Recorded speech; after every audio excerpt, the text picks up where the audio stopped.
les ateliers, on dit il faut une bonne semence, il faut une bonne semence.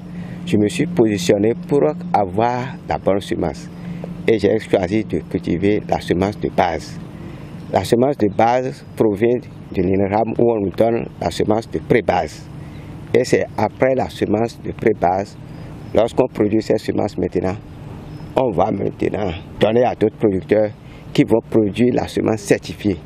Et c'est la semence certifiée que les producteurs maintenant pourront utiliser pour produire le paddy.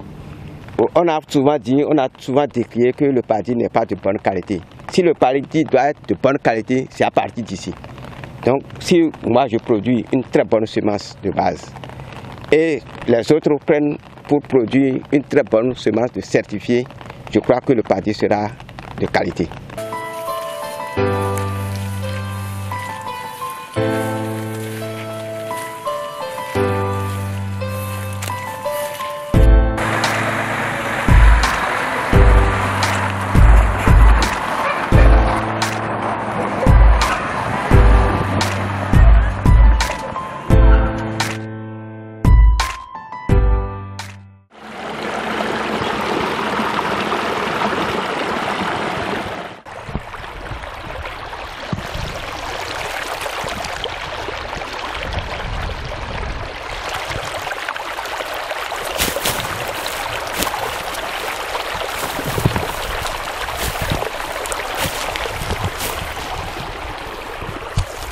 Il n'y a pas l'agriculture sans la semence.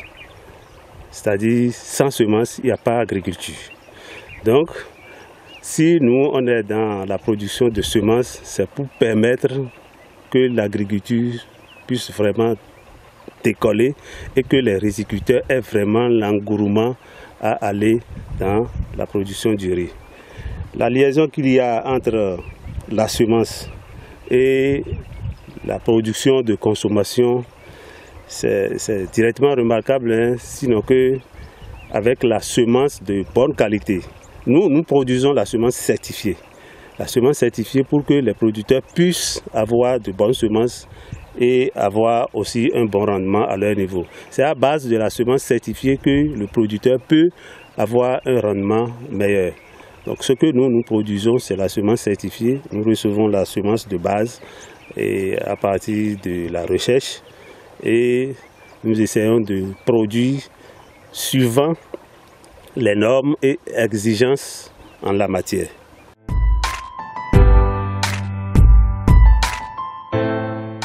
Je suis en train de constater depuis lors que la jeunesse d'aujourd'hui n'intéresse pas tellement à l'agriculture.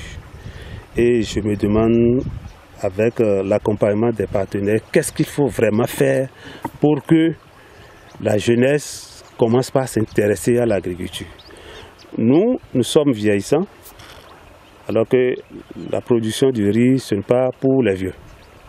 Mais quand nous serons vieux et nous ne serons plus capables d'aller au champ, quel sera finalement le sort de la riziculture? Je ne peux pas dire que la jeunesse s'intéresse vraiment à la riziculture. Et si on ne travaille pas dans ce sens pour la relève de demain, vraiment, je crois qu'à l'horizon, la culture du riz aura des difficultés.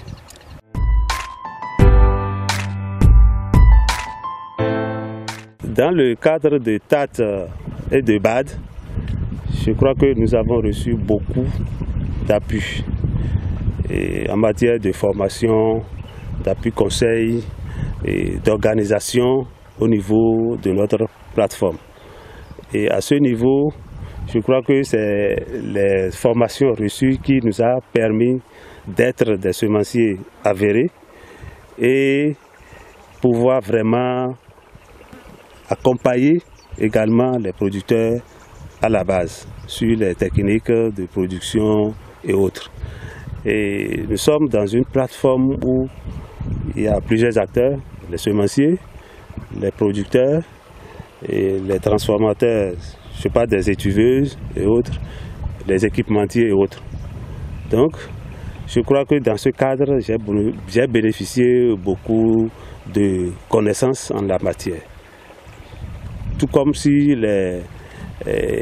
Bas-État sont nos partenaires privilégiés, je vais dire, puisque ce qu'on a reçu d'eux, ce n'est pas amusant.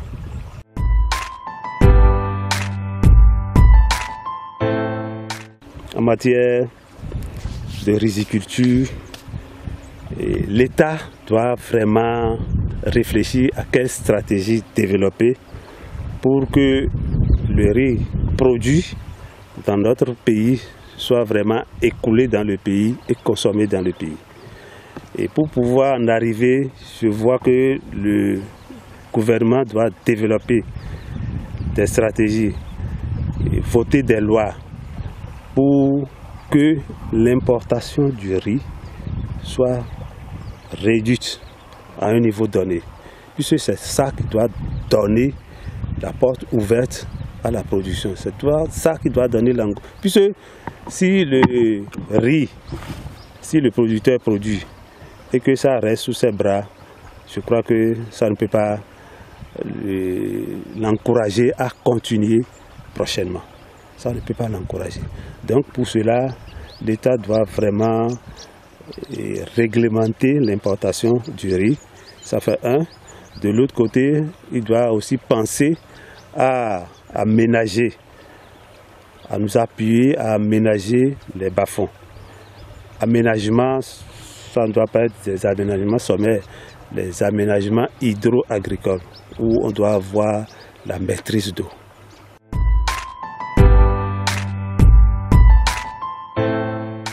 Si les dirigeants africains, les organisations internationales qui se retrouvent pour discuter, pour réfléchir sur les questions qui concernent tous les pays africains, peuvent vraiment commencer par réfléchir sur l'agriculture telle qu'ils se retrouvent au niveau du CEDEAO, de l'UMOA pour discuter des questions qui les concernent. S'ils peuvent vraiment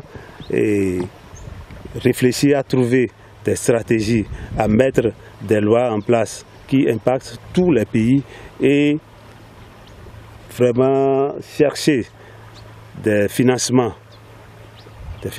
pour accompagner ces initiatives en matière d'agriculture en Afrique. Je crois que ce n'est pas la terre qui manque, ce n'est pas la fertilité des sols qui manque en Afrique, ce n'est pas aussi les ressources humaines qui vont vraiment travailler pour décoller l'agriculture en Afrique qui manque. Donc, la seule chose qui manque, c'est l'appui, c'est les accompagnements et puis le financement qui doit forcément accompagner, avec la technologie bien sûr.